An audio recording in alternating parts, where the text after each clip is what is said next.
Masya Allah ya. Meloncat sedikit ke pertunjukan wayang ini yang di dalam babat juga dipuji sebagai bagaimana Islam datang itu bukan untuk menghancurkan tapi untuk memberikan satu nafas ruhani baru kepada orang Jawa. Dakwah waktu itu Sunan Kalijaga itu kan keliling untuk ndalang, dan itu uri dakwai. Dulu wayang itu tontonan para elit, para bangsawan. Rakyat banyak tidak bisa nonton wayang, Pak. Sejak Sunan Kalijaga keliling ndalang, wayang itu tontonan massal. Rakyat banyak bisa nonton. Syaratnya satu, kalau mau nonton itu bayar. Apa bayarnya? Cuma satu kalimat. Bayarnya berbunyi asyhadu alla ilaha illallah wa asyhadu anna muhammadar rasulullah. Ketika mengucapkan belum sadar, Pak, begitu nonton dijelaskan pada saat pagelaran wayang itu dijelaskan dengan pusaka yang namanya jamus kalimosodo alias kalimat syahadat. Orang-orang yang nonton wayangnya Sunan Kalijaga itu baru sadar bahwa mereka wah aduh pindah agama lagi. Itu di tengah pertunjukan baru sadar. Wah aduh ini mau pindah agama lagi. Jadi Masya Allah gitu ya, smooth sekali proses itu berjalan. Kemudian kita bisa melihat ya di dalam kesabarannya para wali ini berdakwah. Sunan Kalijaga itu melihat Ki Ageng Selo, nenek moyangnya pendiri Mataram, itu membalik tanah. Sebelum hujan datang kan tanah itu dibalik supaya nanti kalau kena hujan gembur. Itu dicungkili pakai linggis, Pak, pada masa itu. Lalu Sunan Kalijaga bertanya kepada Ki Ageng Selo, ini berapa lama Ki Ageng kalau mencongkeli tanah begini? Itu 1 minggu baru dapat satu godaan, satu luasan tanah yang memungkinkan untuk sawah itu. Itu seminggu, jugiline seminggu, gitu ya. Lalu Sunan Kalijaga membuat sebuah alat. Jadi menurut Serat Wali Songo yang ditulis zaman Sultan Agung itu, penemu pacul alias cangkul itu adalah Sunan Kalijaga. Cangkulnya orang Jawa waktu itu dibikinkan oleh Sunan Kalijaga itu 3 bagian. Bagian depan yang tajam dari besi namanya pacul, bagian tengah yang kemudian menjadi tumpuan namanya adalah bawak, yang ke atas dipegangi namanya duran. Leres ya? Jarwo dosoknya pada saat itu dijelaskan oleh Sunan Kalijaga. Iki telanipun menapa Kanjeng Sunan, kata Ki Ageng Selo, siji pacul kipatno kabeh kang muncul sakliyane Gusti Allah. Jadi semua selain Allah itu harus dikipatke, bersihkan dari dalam dada. Bawa yang kedua, bae ngawak ngibadah ngamal soleh. Yang ketiga duran dedungo marang pangeran, itu berdoa kepada Allah. Itu senjatanya orang mukmin Jawa. Kemudian dibuatlah yang lebih canggih lagi yang berikutnya, namanya wuluku. Nah wuluku ini ada 7 bagian dan semuanya ada jarwo dosoknya menurut Serat Wali Songo. Ning aku ora ngapal. Dadak buka gitu. Mungkin lain waktu insya Allah. Jadi semuanya ini invention. Jadi para wali datang membawa penemuan-penemuan baru untuk semakin memperadabkan orang Jawa. Konon yang mengenalkan piring yang dibuat dari keramik itu adalah Sunan Gunung Jati dan Sunan Giri. Makan alat-alat masaknya itu juga sebagian dibuat oleh para wali. Jadi ini Masya Allah menurut Serat Wali Songo, para wali ini jelas datang untuk memberikan berbagai macam jawaban atas persoalan masyarakat. Itulah dakwah yang sebenarnya. Maka sampai sekarang Pak, Bu, tidak ada tim dakwah yang sesukses tim dakwah ini. Disebut Wali Songo berarti jumlahnya meng Songo. Coba saiki wong Songo dikirim neng Cina. Maksud saya begini, 9 orang ini waktunya kurang dari 50 tahun mengubah negara besar atas dasar Hindu-Buddha namanya Majapahit. Dalam kurang waktu dari 50 tahun itu hampir semua penduduknya berubah jadi muslim. Apa tuh mon zaman sekarang kita bisa melihat seperti itu? Coba nanti santri Salman Al-Farisi 9 orang kirim ke Amerika, kasih waktu 50 tahun. Amerika harus jadi muslim semua. Tantangan itu. Kita ini kan harus bayar. Dulu para ulama itu datang ke Jawa ini orang-orang sih bayari kok gitu ya. Ra ono sik ngopahi dan kemudian mereka dengan tulus ikhlas berdakwah luar biasa seperti ini. Loh kita ini harus bayarnya keluar. Kita nggak usah ngresu loh, wong Cina teko terus bendino 400 lewat Soekarno-Hatta, 600 lewat Medan, macam-macam jadi tenaga kerja. Kita serang balik ya Pak, bukan untuk kerja di sana, dakwahi gitu. Masya Allah, kita perlu gitu ya, sudah memikirkan hal semacam itu. Jepang, 150 juta orang Pak, rindu hidayah di Jepang. Ini mas-mas ini mikirnya sudah jangan lokal. Saya bilang ke anak-anak saya, Nduk, Le, dakwah tugas kita semua, Indonesia jatahi Bapak. Oh iya, Indonesia sudah jatahnya Bapak. Kamu keluar, di Indonesia ini sudah kebanyakan ustadz. Apa buktinya kebanyakan ustadz? Bukti kebanyakan ustadz adalah soal sujud, turun sujud, dengkul dhisik apa tangan dhisik wis dibahas. Nah, berarti wis kokean ustadz itu.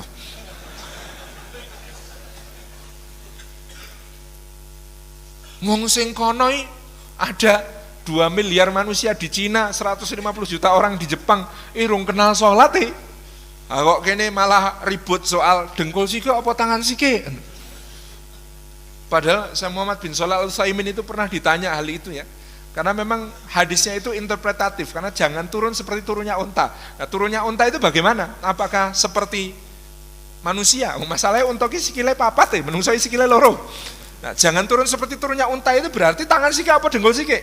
Ini semua ulama yang berpendapat punya penjelasannya. Maka ketika ada orang ribut, saya Utsaimin ditanya, tangan rien apa dengkul rien? Apa jawab beliau? Sing penting aja sirah sike. Loro. Bener kata niku. Cocok saya jawaban.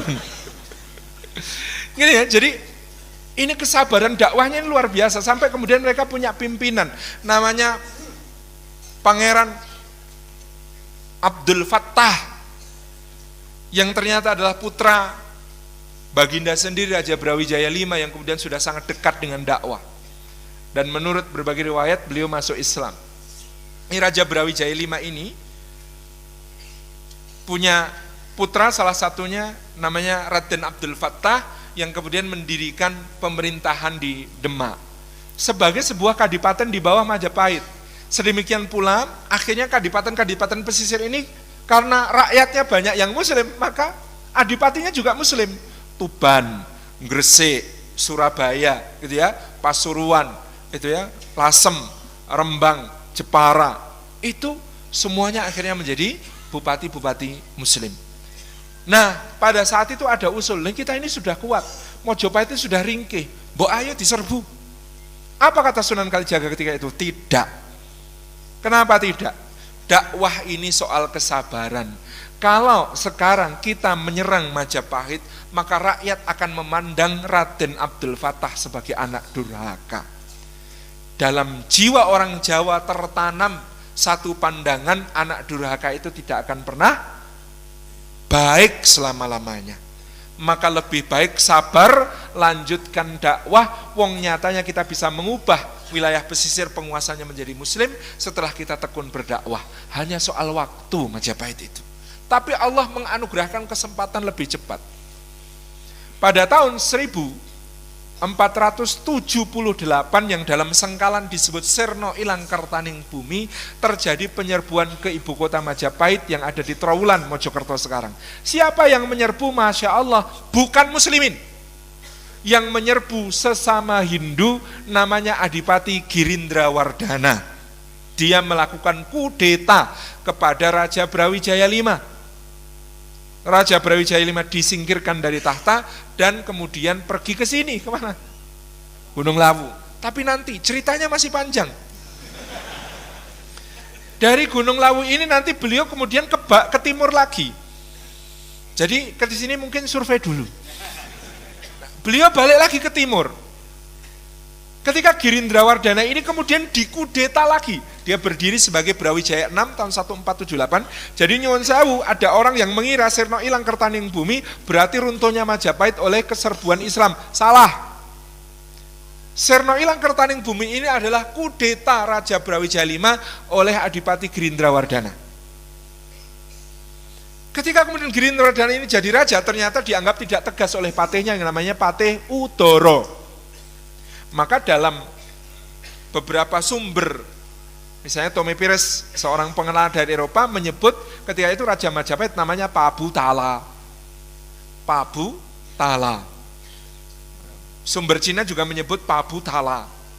Pabu Tala ini adalah Prabu Udara, Prabu Udara yang kemudian naik tahta sebagai Brawijaya ke-7, pengkudeta kedua. Jadi kudeta pertama, orang yang mengkudeta ini dikudeta lagi oleh yang berikutnya. Nah, Prabu Udara inilah yang pada tahun 1403 kemudian berperang dengan Demak.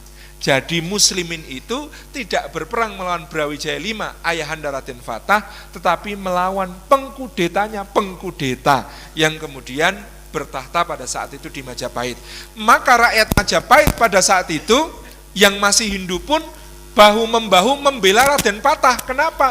Dianggap pewaris sahnya Majapahit Raden Patah karena putranya Brawijaya V. Sementara Brawijaya 7 dan Brawijaya 6 ini dianggap sebagai yang melakukan kudeta. Jadi kita bisa bayangkan, sabarnya luar biasa para ulama ini, nunggu momentum, meskipun tidak diniati nunggu momentum, niatnya dakwah terus. Tetapi Allah memberikan karunia, ternyata kemudian Majapahit dikudeta sehingga bisa ada peluang untuk melakukan penyerbuan ke Majapahit. Gara-garanya pertama-tama kenapa Demak mempermaklumkan perang kepada Majapahit dipimpin Prabu Udara, itu pun luar biasa. Karena Giri Kedaton diserang. Giri Kedaton ini adalah tempatnya Kanjeng Sunan Giri, gurunya para ulama senusantara pada saat itu. Di Giri Kedaton ini diserbu, di dalam babat disebutkan ketika pasukan Majapahit menyerbu Giri Kedaton, itu Sunan Giri sedang nulis, Pak. Beliau sedang nulis, maka ketika beliau marah melihat penyerbuan tentara Majapahit itu, pena, kolamnya yang dipakai nulis, dilempar ke udara, maka berubah, kata babat, menjadi keris Kanjeng Kyai Kolomunyeng. Yang berputar-putar di atas tentara Majapahit, yang membuat tentara Majapahit ketakutan dan bubar, bahkan saling bunuh satu sama lain. Ini lagi-lagi babat itu membacanya tidak boleh laterlek. Apa maksudnya keris Kanjeng Kyai Kolomunyeng? Kolomunyeng itu bukan kolo dan munyeng, tapi kolam dan munyeng. Kolam itu artinya pena. Ini loh, penanya Kanjeng Sunan Giri dilempar kok jadi keris namanya Kolomunyeng. Bisa kalam, bisa kolam. Kalau kalam artinya pangandikan, kalau kolam artinya pena, tulisan. Bisa tulisan, bisa pangandikan. Artinya apa? Sebenarnya yang terjadi, Sunan Giri menulis atau mengatakan sesuatu yang membuat tentara Majapahit bingung. Kemudian bahkan saling bunuh satu sama lain. Jadi ini pangandikan. Orang juk, pulpoinnya jadi keris gitu. Itu cara membaca babat ini seperti ini. Jadi keris Kanjeng Kyai Kolomunyeng ada apa enggak? Ya nek gawe keris juk dijenengi dhewe ya ono gitu kan. Tetapi yang disebut sebagai Kolomunyeng sebenarnya adalah dalam babat bukan nama keris, tetapi sebuah metafor. Sama metafornya, kenapa di Majapahit itu ada keris pusaka namanya keris Kanjeng Kyai Condong Campur. Nah, keris Kyai Condong Campur ini di dalam babat disebutkan bikin malapetaka karena dia tiap malam keluar. Kemudian ngosak asik, bawa wabah penyakit kemana-mana, kesialan kemana-mana. Nah, untuk mengalahkan Kanjeng Kyai Condong Campur ini dibikin pusaka kedua, namanya Kanjeng Kyai Sabuk Inten. Nah, Kanjeng Kyai Sabuk Inten ini berusaha meredam Kyai Condong Campur, tapi kemudian bertarung di udara imbang. Maka dibikin pusaka ketiga, namanya Kanjeng Kyai Sengkelat. Kanjeng Kyai Sengkelat inilah yang bisa mengalahkan Kanjeng Kyai Condong Campur maupun Kanjeng Kyai Sabuk Inten. Itu keris tenanan mebur-mebur gitu, Pak. Kalau kita baca babat, keliru. Itu sanepok semua. Itu semuanya metafor. Keris Kyai Condong Campur artinya apa? Kecenderungan para bangsawan Majapahit untuk campur, menyatukan. Ini loh, di pesisir sudah banyak muslim, Di sini masih ada banyak yang Hindu, piye carane supaya tetap campur? Piye carane supaya tetap kemudian mereka bersatu? Piye carane? Tapi yang ditempuh cara-caranya banyak yang salah, sehingga kemudian justru menimbulkan berbagai macam perpecahan di mana-mana, merusak di mana-mana. Maka disebut kiai condong campur tiap malam keluar menebar malapetaka. Maka saat itu Raja Majapahit berusaha mendekati golongan pesisir. Maka disebut Kanjeng Kiai Sabu Inten. Siapa yang sabuan Inten? Para pedagang di pesisir itu suge-suge, sabue Inten.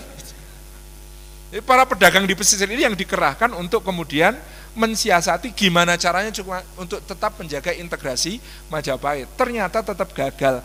Maka kemudian dua pusaka ini kalah sama Kanjeng Kiai Sengkelat. Apa sengkelat? Sengkelat itu jarwo dosoknya sengkelengati rakyat yang sudah muak kepada para pejabat yang kemudian bergerak untuk mengalahkan semuanya. Jadi Majapahit itu dikalahkan oleh sengkelat, sengkelengati atau mangkel jengkelnya seluruh rakyat. Jadi hati-hati kalau sudah bikin rakyat jengkel akan muncul Kanjeng Kiai Sengkelat gitu. Jadi baca babat itu begitu, jadi dikiranya, oh keris Kanjeng Kiai Sengkelat sama condong campur sama Sabu Inten bertarung di udara gitu. Ya ini membaca babat itu semacam ini. Maka nanti kita bisa melihat misalnya, bagaimana babat menceritakan munculnya seorang tokoh yang luar biasa. Karena babat itu bercerita begini, Raja Brawijaya V ini ketika kemudian terjadi perang di ibu kota Majapahit, beliau menghindarkan diri ke arah timur. Sampai di Blambangan oleh Sunan Kalijogo dikejar ketika kemudian Prabu Udara ini sudah dikalahkan. Kemudian dikejar oleh Sunan Kalijogo, diminta, Sang Prabu kami minta kembali, ini Keng Putra Raden Fatah sudah berhasil mengalahkan para pemberontak.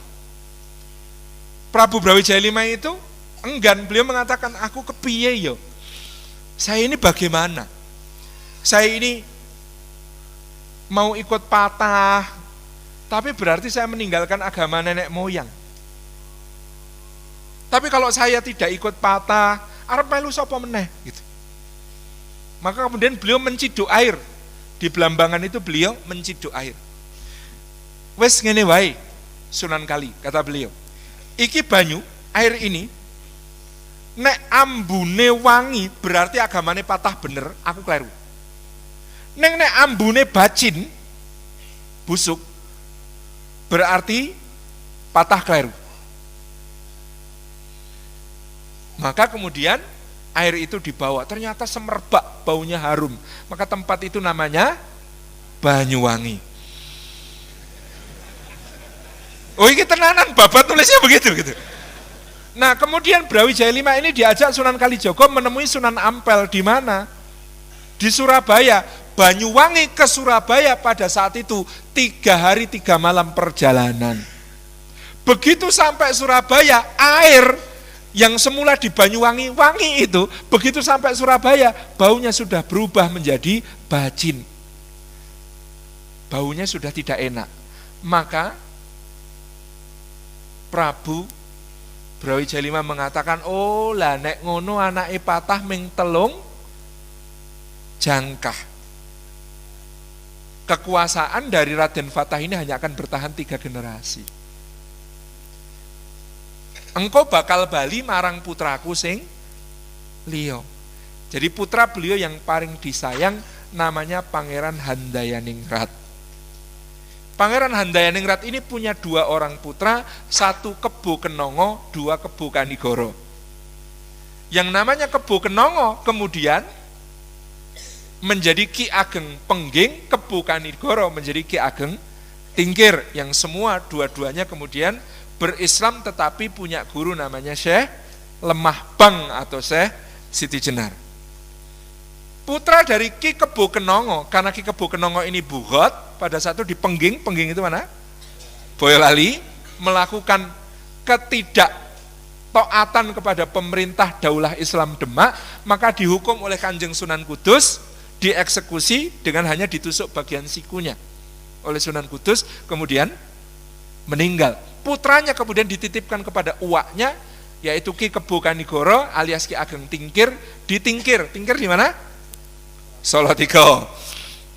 Dititipkan di sana kemudian dibesarkan sebagai Joko Tingkir. Jadi Joko Tingkir bukan anaknya Ki Ageng Tingkir, tapi anaknya Ki Ageng Pengging. Bingung ra ngono gitu.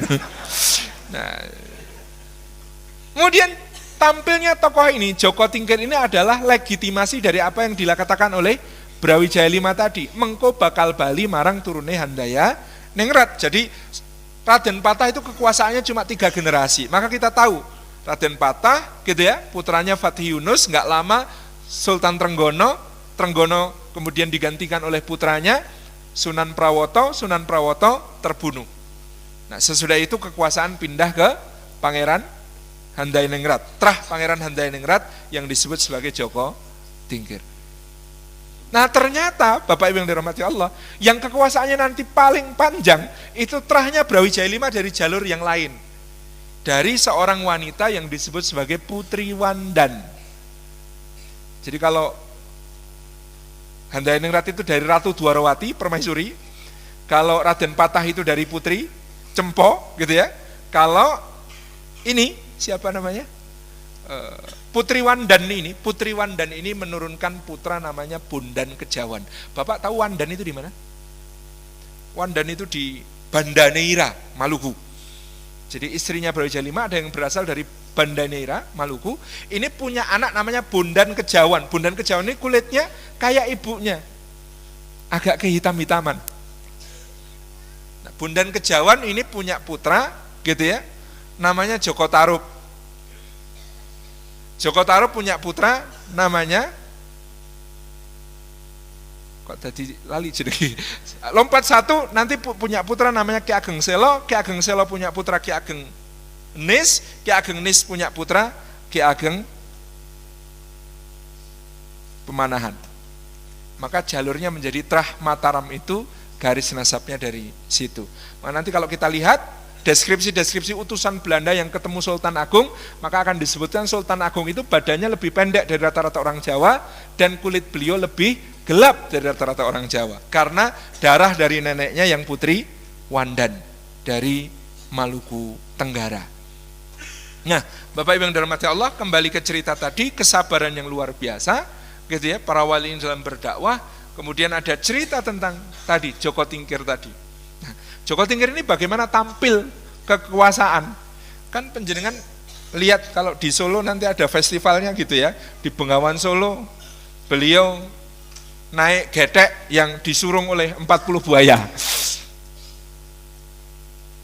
Aku yang guyu. Kok njuk diperagakan tenan ono getek disurung 4 boyo 40 gitu. Karena itu sanepo lagi, metafor. Bagaimana beliau tampil menjadi seorang tokoh itu dibantu oleh 40 buaya.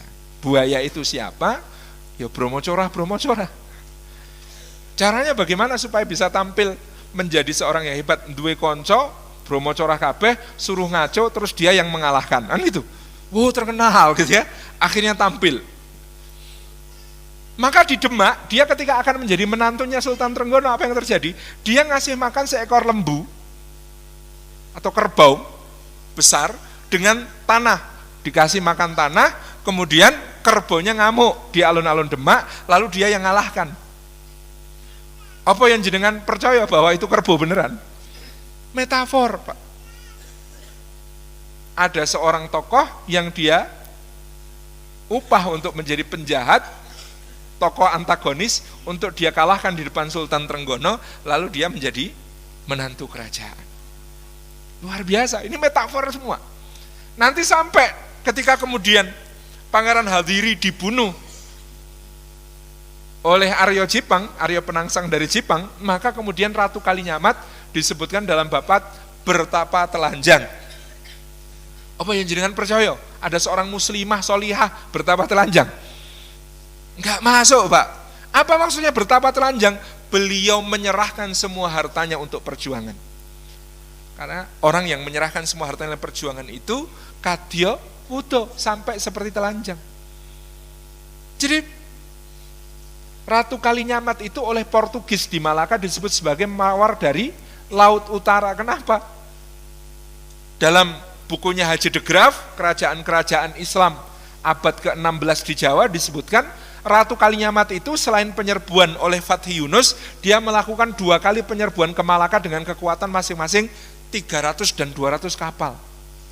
Sugih kaya ngopo duwe kapal kok 300 gitu. Perempuan Ratu Jepara punya kapal 300, bayangkan. Kayak apa kayanya? Dan itu semuanya dia sumbangkan untuk jihad fisabilillah, maka dia disebut sebagai bertapa telanjang. Jadi baca babat itu selalu begitu. Karena ini semuanya metafor. Nah, maka babat kemudian fokus karena ditulis pada zaman trah turunnya Kesultanan Mataram, maka babat ini akan banyak memuji para leluhurnya Trah Mataram. Tetapi Trah Mataram ini memang unik. Sampai-sampai dulu itu saya bertanya-tanya, Panembahan Senopati itu dulu doanya bagaimana? Kok bisa anak keturunannya itu menjadi penguasa-penguasa bahkan sampai zaman modern? Insinyur Soekarno secara resmi mungkin adalah putranya Raden Sukemi Sosrodihardjo. Tapi Ida Ayu Nyoman Rai tercatat dalam sejarah sebagai putri persembahan Raja Buleleng untuk Engkang Sinuhun Pakubuwono 10.